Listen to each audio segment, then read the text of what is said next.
Hey guys, इस video में हम लोग डिस्कस करेंगे find position of a only set bit. Problem का स्टेटमेंट काफ़ी सिंपल है कि आपको इसमें एक n इंटीजर दिया जाएगा और आपने बताना है कि वो n इंटीजर को अगर हम बाइनरी में कन्वर्ट करें तो उसमें क्या केवल ओनली वन सेट बिट है कि नहीं। अगर उसके बाइनरी में कन्वर्जन करने के बाद उसमें केवल एक ही सेट बिट होता है तो आपने उसका पोजीशन रिटर्न करना है, अदरवाइज़ -1 रिटर्न करना है। जैसे अगर n की वैल्यू होती है 5, 10, 8, 16 एंड 12, तो 5 का जो बाइनरी होता है 101, 10 का बाइनरी होता है 1010, 8 का बाइनरी होता है 1000, 16 का बाइनरी होता है 140 एंड 12 का होता है 1100। तो 5 में जो है दो सेट बिट हैं, तो इस केस में हमें रिटर्न करना होगा -1। 10 में भी हमारे पास 2 सेट बिट्स है तो यहाँ भी रिटर्न करेंगे हम -1।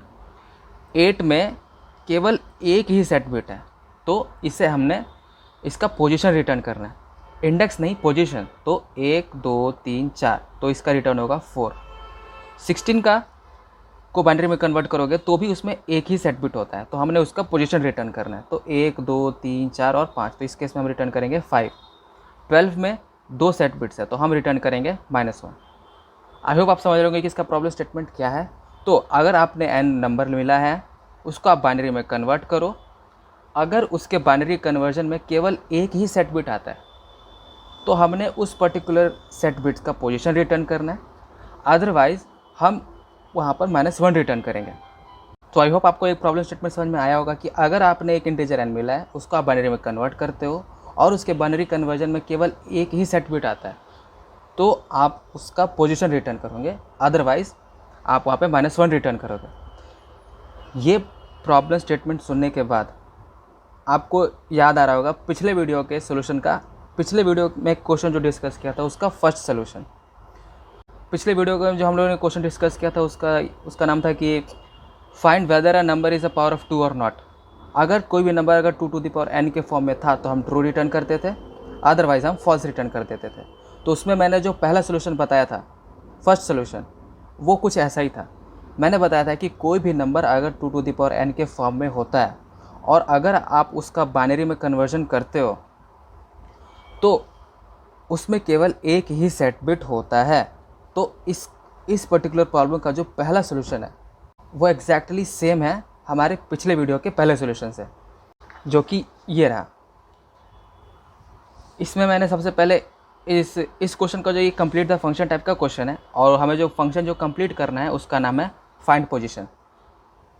तो इस फाइंड पोजीशन नाम के फंक्शन में आपको एक इंटीजर मिलेगा n और आपने रिटर्न करना है -1 इफ़ वो अगर उसमें अगर एक ओनली सेट बिट नहीं है, और आपने रिटर्न करना है पोजीशन अगर उसके बाइनरी कन्वर्जन में केवल ओनली वन सेट बिट है।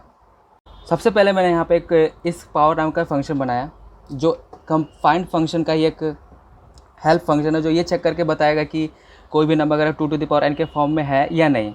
अगर वो फॉर्म में है तो आप नीचे आ जाएंगे, अदरवाइज़ यहीं से क्वेश्चन को हम टर्मिनेट करके -1 रिटर्न कर देंगे। तो ये वाला जो फंक्शन है वो सेम पिछले वाले वीडियो का ही फंक्शन मैंने यूज़ किया है। तो इस फंक्शन को तो मैंने पहले एक्सप्लेनेशन दे रखा है कि अगर वैल्यू 0 होती है तो हम फॉल्स रिटर्न कर देंगे, अदरवाइज़ हम एक पीछे वाले नंबर के साथ ऐड करके ये चेक करेंगे कि वो 2 टू द पावर n के फॉर्म में है या नहीं। तो इसे समझने के लिए आपको बाइनरी नंबर सिस्टम एक बार फिर से देखना पड़ेगा। हम उसको जनरलाइज़ करेंगे और उस जनरलाइज्ड बाइनरी काउंटिंग सिस्टम को अपने सोल्यूशन की तरफ अप्रोच करेंगे। तो आप मेरी बाइनरी काउंटिंग को एकदम ध्यान से देखना। जैसे 0 का बाइनरी होता है 0, 1 का होता है 1, 2 का 10, 3 का 11, 4 100, 5 101, 6 110। एक जगह भरी, आपने नई जगह चुनी और पीछे और इस पुरानी वाली जगह पे जो भी पीछे लिखा था उसे रिपीट कर दिया। तो 2 जगह भरी, आपने नई जगह चुनी और इसके पहले आपने 0 1 10 11 लिखा था, तो 0 1 10 11, ये हो गया 7। तीनों जगह आगे फिल हो गई तो आपने नई जगह चुनी एक और फिर सारी जगह पे 0 रख दिया। फिर से आपने 9 लिखा, आपने एक नई जगह शुरुआत की और आपने वहाँ यहाँ पे 1 किया। फिर ये जगह भर गई तो आप नई जगह चुनोगे, अब यहाँ पे 0 कर दोगे। फिर अब इस जगह पे पूरी फिल करोगे, जैसे यहाँ पे सारी जगह 1 होगी आप नई जगह पे 1 करोगे तो 1 0 1 1, ये दोनों जगह फिल हो गई। आप नई जगह चुनो और इन दो जगह पर 0 कर दो। फिर से 1 0 1, ये जगह फिल हो गई, नई जगह चुनो और फिर यहाँ पे 0 कर दो। फिर 1 0 1 1, फिर से जगह भर गई तो फिर आपने चुना, फिर आप नई जगह चुनो और फिर सारी जगह पे 0 कर दो। आई होप आपको ये क्लियर होगा, क्योंकि अपने आप में ही बाइनरी काउंटिंग सिस्टम जो है वो एकदम अपने आप में ही एक रिकर्सिव होता है। तो आपने जनरलाइज़ करके क्या सोचा कि, तो आप जैसे जनरलाइज में आपने क्या देखा कि जैसे ही अगर सारी जगह पे वैल्यूज़ 1 होती हैं तो आप नई जगह से एक शुरुआत करते हो, सभी जगह पे वैल्यू 0 होती हैं और फिर से आप एक जो है आप काउंट यहाँ पे करते हो, इसे एक तरफ लाते हो, फिर यहाँ पे 0, यहाँ पे 1 हो जाता है, फिर यहाँ पे 0 और इसी तरह से कारवां चलते रहता है। और तब तक चलता है जब तक सभी जगह पे 1 ना हो जाए। और सारी जगह पर जैसे ही 1 होता है आप नई जगह पे एक 1 करते हो और सारी जगह पे 0 कर देते हो। और ये जहाँ पर चेंज होता है, मतलब आप जैसे ही आप एक नई जगह पे 1 करते हो, वही पोजीशन जो होता है वो 2 टू द पावर n का होता है। ये हमने पिछले वीडियो में भी देखा था। तो जनरिक करने का मतलब ये है कि शुरुआत में सारी जगह पे 1 1 होता है, आप एक नई जगह पे 1 चुनते हो, फिर इसमें 0 0 कर देते हो। फिर एक यहाँ पे तो size 2 to the power n का सेम ही रहता है। फिर यहाँ पे 0 0 0 1 होता है, फिर ये 1 इधर आता है, यहाँ पे 0 होता है, फिर ये 0 यहाँ पे 1 आता है। फिर दोनों जगह पे अगर 1 फिल हो जाता है तो फिर एक नई जगह पे 1 चुनते हैं। और ये एक मतलब जितने भी इनकी साइज़ है, मतलब यहाँ पे 5, तो वो 5 ही रहेगा। कब तक? जब तक सभी जगह पे 1 ना हो जाए। जैसे ही सभी जगह पे 1 होता है आप नई जगह पे एक 1 करते हो और फिर सभी जगह पे 0 कर देते हो, और यही सिलसिला यहाँ भी चलाते हैं। तो आई होप आपको समझ में आ रहा होगा, क्योंकि हमने पिछले वीडियोस में भी बहुत ज़्यादा बाइनरी काउंटिंग नंबर सिस्टम को जनरलाइज़ किया है, कई बार इसमें पैटर्न्स देखे हैं। तो जैसे ही हम एक नई जगह पे एक 1 डाल के शुरुआत करते हैं, वही वाला जो पॉइंट होता है वो एक 2 टू द पावर n का फॉर्मेट होता है। तो अगर आप कोई भी 2 कंटिन्यूस नंबर चुनते हो, 2 लगातार नंबर कोई भी चुनते हो, तो ये बहुत ज़्यादा चांस है कि वो या तो बॉर्डर पे होंगे या तो बॉर्डर्स के बीच में होंगे। अगर वैल्यू बॉर्डर्स पे आ जाती है, जैसे अगर मान के चलिए अगर आपने ये चुना और आपने इससे एक कम वैल्यूज़ के साथ अगर एंड किया, तो वो तो कभी 0 नहीं हो सकता, क्योंकि साइज़ तो यहाँ पर फिक्स है ना। जैसे हमने यहाँ पे देखा, साइज़ तो यहाँ पे फिक्स रहता है। तो अगर आप 2 लगातार नंबर के बीच का अगर एंड करते हो, तो यहाँ पर सारी वैल्यूज़ भले ही 0 हो जाए, पर ये वैल्यू 0 कभी नहीं होगी। But in case of border की बात करें, तो अगर आप बॉर्डर का वैल्यू अगर चुनते हो, जैसे ये 2 टू द पावर n का खुद ही फॉर्मेट है, तो ये भले वैल्यू 0 हो जाए, मतलब सारी वैल्यूज़ ही जो है वो 0 हो जाएंगी, क्योंकि इनके इससे पीछे वाली तो सारी वैल्यूज़ 1 है, इसके आगे सारी वैल्यू 0 है। तो अगर आप जैसे ही इससे एक कम वाले को, मतलब बॉर्डर वाला जो नंबर है जो एक्चुअल में 2 टू द पावर n है, अगर उससे एक कम नंबर के साथ अगर आप एंड करते हो, तो अब यहाँ पे सारी वैल्यूज़ तो 0 है, तो इसके पहले वाले के साथ जैसे ही एंड करोगे तो ये वैल्यूज़ भी 0 हो जाएंगी। और यहाँ पे 1 है, यहाँ पे 1 है, तो इसके एक पीछे वाले नंबर के इसके आगे 0s हैं, तो वहाँ पे ओवरऑल वैल्यू जो है 0 हो जाएंगे।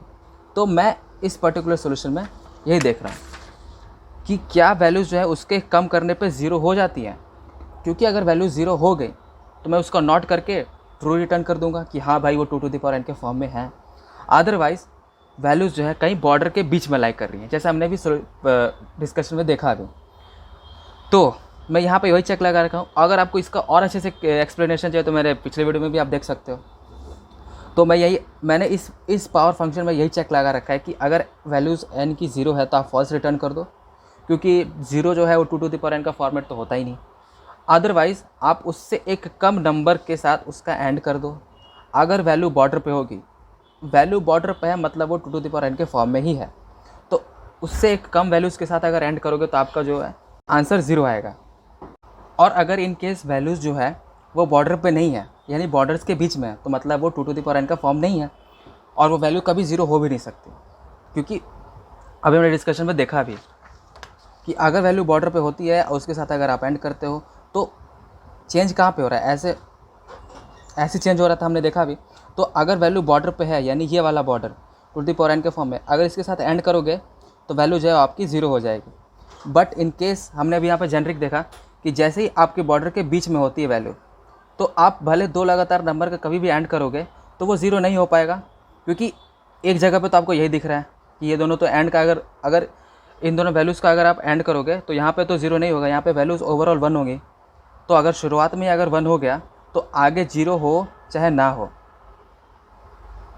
वैल्यूज़ जो है 0 नहीं होंगी ओवरऑल। तो मैं यहाँ पे वही चेक लगा रहा हूँ कि अगर वैल्यूज़ जो है 0 होती हैं तो आगे नॉट लगा हुआ है तो वो उसे 1 कर देगा, और अगर 1 है तो उसे 0 कर देगा। इस पावर जो फंक्शन है वो यही रिटर्न करता है। अगर value 2 to the power n के फॉर्म में है तो वो ट्रू रिटर्न करेगा, अदरवाइज वो फॉल्स रिटर्न करेगा। तो अगर value 2 to the power n के फॉर्म में नहीं है, आगे नॉट लगा हुआ है, तो आप -1 रिटर्न कर दो। और अगर 2 टू द पावर n के फॉर्म में है तो वैल्यूज़ जो है नीचे आ जाएंगी। आपको यहाँ पे एल्स लगा करके अलग से कंडीशन चेक करने की कोई ज़रूरत नहीं। तो नीचे आ गए। फिर मैंने यहाँ पे काउंट फंक्शन लगाया, काउंट वेरिएबल बनाया जिसको मैंने 1 से इनिशियलाइज़ किया। तो जब तक i जो 1 था वो नॉट इक्वल टू n है, आप एक वाइल लूप लगाओ और हर बार वैल्यू में 2 टू द पावर 1 को मल्टीप्लाई करते जाओ। तो शुरुआत में वैल्यू 1 थी तो 1 को मल्टीप्लाई करो 2 टू द पावर 1 से, तो वैल्यू हो जाएगी शुरुआत में 2। फिर 2 को मल्टीप्लाई करो 2 टू द पावर 1 से यानी 4। फिर 2 को मल्टीप्लाई करो 2 टू द पावर 1 से यानी 8। फिर 8 को मल्टीप्लाई करो 2 टू द पावर 1 से यानी 16। फिर 16 को मल्टीप्लाई करो 2 टू द पावर 1 से, तो फिर हो जाएगा 32। इसी तरह से ये 2 टू द पावर n के फॉर्म में ही बढ़ता जाएगा अनटिल वो n के बराबर ना हो जाए। और n जो था हमारा 2 टू द पावर n के फॉर्म में ही था, तभी तो वो नीचे आया। तो आई होप आपको ये पहला सोल्यूशन समझ में आया होगा कि ये कैसे काम कर रहा है। आप चाहो तो इस पर्टिकुलर इतने बड़े लाइंस को आप इससे भी सब्स्टिट्यूट कर सकते हो। ये पिछले वीडियो का ही सोल्यूशन है जो हमने डिस्कस किया था। आपने एंड लगाया, एन लॉजिकल एंड, फिर एन जो है बिटवाइज एंड n-1 से हमने जो है सब्स्टिट्यूट कर दिया। तो बेसिकली इन दोनों का मर्ज फॉर्म ही है ये वाला। आप इन दोनों को जब मर्ज करोगे तो आपको ये मिलेगा, और ये कांस्टेंट टाइम लेता है, ये भी कांस्टेंट टाइम ही लेता है, हमने पिछले वीडियो में सब डिस्कस किया है। तो आप इसको सब्स्टिट्यूट कर दोगे इससे तो भी आपका काम कर जाएगा। तो आपको इतना बड़ा लिखने की कोई ज़रूरत नहीं। जो इस प्रॉब्लम का जो दूसरा सोल्यूशन है वो ठीक उसी तरीके से है जो लास्ट वीडियो में हमने दूसरा सोल्यूशन देखा था, क्योंकि ये जो क्वेश्चन है वो अपने आप में ही पिछले वाले वीडियो की तरह ही है। उसमें हमने चेक किया था कि कोई भी नंबर जो 2 टू द पावर n के फॉर्म में है कि नहीं, और इस वीडियो में हम चेक कर रहे हैं कि क्या वैल्यूज़ जो है उसमें ओनली सेट बिट है कि नहीं। तो दोनों में काफ़ी ज़्यादा सिमिलैरिटीज़ है। तो सोल्यूशन में भी काफ़ी ज़्यादा सिमिलैरिटीज़ हैं, जो आपने पहले सोल्यूशन को देखने के बाद भी गैस कर लिया होगा। तो दूसरा सोल्यूशन में हमने जो लास्ट वीडियो में डिस्कस किया था वो था लॉग का हमने कुछ देखा था। तो हमने आपको पता है कि लॉग कैसे काम करता है कि जैसे लॉग अगर बेस 10 है और आपके यहाँ पे नंबर है 100, तो इसका मतलब क्या होता है कि आप 10 के बेस पर, मतलब 10 पर आप कौन सी पावर रखोगे कि आपको जो है 100 मिल जाएगा। तो इसका आंसर हो जाएगा 2। सिमिलरली अगर बेस 10 है और आपने लिखा यहाँ पे 10,000, तो मैं 10 के पावर पर ऐसा क्या लिखूँ कि मुझे 10,000 मिल जाएगा, तो आंसर होएगा 4। सिमिलरली लॉग बेस 2 पे देख लेते हैं। लॉग बेस 2 पर जैसे मैंने लिखे 16 लिखा, तो मैं 2 की पावर पे ऐसा क्या रखूँ कि मुझे 16 मिल जाएगा, तो उसका आंसर है 4। मतलब 2 की पावर आप 4 रखोगे तो 16 होएगा ना। फिर सिमिलरली अगर log 2 32 है तो उसका आंसर होता है 5, यानी 2 के पावर पर आप क्या रखोगे कि आपको 32 मिलेगा, तो 5। सिमिलरली log 2 4 है तो 2 के पावर पे आप क्या रखोगे कि आपको 4 मिलेगा, तो 2। तो ये तो अब था पिछले वीडियो तक तो हम लोगों ने ये सोल्यूशन देखा था। इसमें थोड़ा सा ऐड करना पड़ेगा पोजीशन को लेकर के।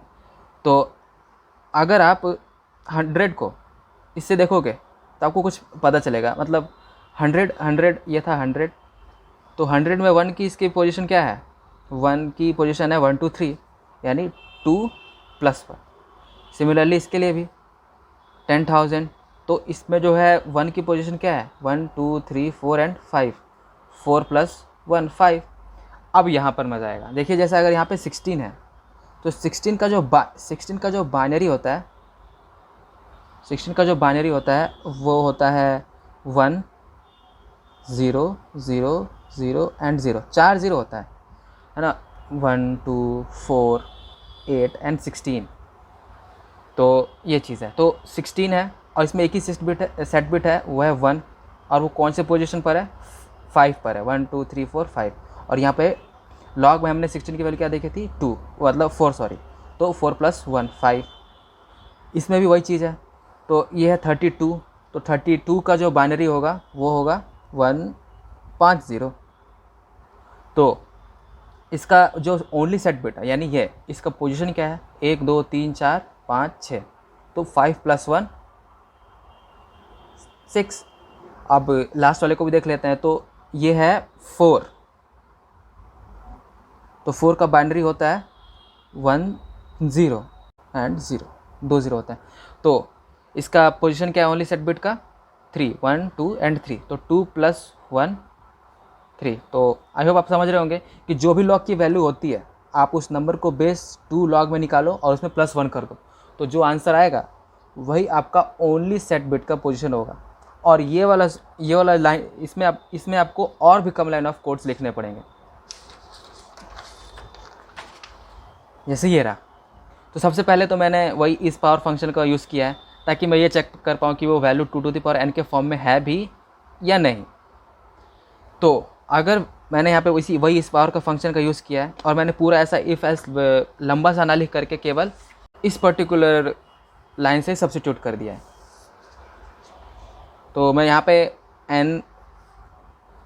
पे एक इस पावर नाम का फंक्शन का यूज़ करता हूँ और ये चेक करता हूँ कि वैल्यू 2n के फॉर्म में नहीं है। अगर वैल्यू नहीं है तो -1 रिटर्न कर दो, अदरवाइज़ आप log 2n + 1 को भी आप रिटर्न कर दो। हमने यहाँ पे अभी ऐसे जैसे डिस्कशन में भी देखा था, जैसे ये रहा, हमने जैसे यहाँ पे देखा कि वैल्यू अगर log निकालो और उसमें +1 कर दो तो आपको पोजीशन ही मिलता है हर बार। तो मैं यहाँ पे बस वही फंक्शन का यूज़ कर रहा हूँ, log बेस 2n। अब यहाँ से नीचे आने का मतलब तो यही है ना कि वैल्यू जो है 2n के फॉर्म में ही है, तो उसमें +1 कर दो। और ये काम कैसे कर रहा है, जैसे आप समझ लीजिए जैसे log 2 और 2n का कोई फॉर्म है, ये तो कन्फर्म है कि जो यहाँ पे n की वैल्यू नीचे आई है वो 2n के फॉर्म में ही है, क्योंकि अगर वैल्यू 2n के फॉर्म में नहीं होती तो यहाँ पे इफ़ पहले कंडीशन जो है ट्रू हो जाता और हमारा आंसर जो है -1 रिटर्न हो जाता। वैल्यू नीचे आ गई है, मतलब लाइन ऑफ कोड को एटरेट करते हुए आप यहाँ पर तक आ गए हो, इसका मतलब तो यही है कि वैल्यू जो है वो 2n के फॉर्म में ही है। तो जैसा हमने देखा कि मैं 2 की पावर पे ऐसा क्या रखूँ कि मुझे 2n मिल जाए, तो मैं 2n पे मैं n रखूँगा, फिर आप +1 भी कर रहे हो तो +1 कर दूँगा, मतलब पोजीशन आपको मिल गया n + 1। तो आई होप आपको समझ में आ रहा होगा कि सब चीज़ें कैसे काम कर रही हैं। आप चाहो तो इसको फंक्शन भी हटा सकते हो, आप सिंपली फाइंड पोजीशन फंक्शन के अंदर भी इस पर्टिकुलर लाइन का हेल्प से और लाइन ऑफ कोड्स को कम कर सकते हो, जैसे ये रहा। तो अगर वैल्यू 0 होती है तो आप -1 रिटर्न कर दो, क्योंकि वो तो 0 जो है 2n के फॉर्म में होता ही नहीं। दूसरा कि n बिटवाइज एंड n-1 अगर नॉट है, मतलब वैल्यू जो है वो 2n के फॉर्म में है, तो आप जो है log n + 1 को आप रिटर्न करवा दो, अदरवाइज़ आप -1 रिटर्न करवाओ। तो आपको लग रहा होगा कि जो हम फंक्शन लिख रहे थे उसमें तो n बिट लॉजिकल एंड फिर बिटवाइज एंड n-1 को, इतना बड़े लाइन को जो है हम यूज़ कर रहे थे, पर यहाँ पे तो केवल यही यूज़ हुआ। वो ऐसा इसलिए क्योंकि जब हम फंक्शन लिख रहे थे तो उसमें हमने एक और कंडीशन लिखी थी, वो थी कि अगर n की वैल्यू 0 होगी तो आप रिटर्न करो फॉल्स, अदरवाइज़ नॉट करो n बिटवाइज एंड n-1 के साथ। तो हमने अब जो कि अलग से फंक्शन नहीं लिखा है, केवल फाइंड फंक्शन में ही सारे कोड कर रहे हैं, तो हमने ये अलग से कंडीशन लगाने की कोई ज़रूरत नहीं है। तो आपका काम जो है इतने पे भी चल जाएगा, और जो कि मैंने यहाँ पे वही लगाया। तो अगर वैल्यू 0 होती है तो आप -1 रिटर्न करो, अदरवाइज़ आप उससे एक कम वैल्यू के साथ बिटवाइज एंड करो और उसका नॉट चेक करो। अगर वैल्यू ट्रू होती है तो यानी वो 2n के फॉर्म में है, अदरवाइज़ वो फॉर्म में नहीं है। तो अब फॉर्म में है तो उसका लॉग निकालो और +1 कर दो। तो लॉग को हमने अभी देखा भी, डिस्कस भी किया कि कैसे काम कर रहा है। और एल्स अगर दोनों ही कंडीशन नहीं है, मतलब वो 2n के फॉर्म में नहीं है, तो आप -1 रिटर्न करो। तो इस वीडियो के लिए हम लोग इतना ही रहने देंगे। तब तक के लिए इस वीडियो के लिए थैंक्स फॉर वॉचिंग।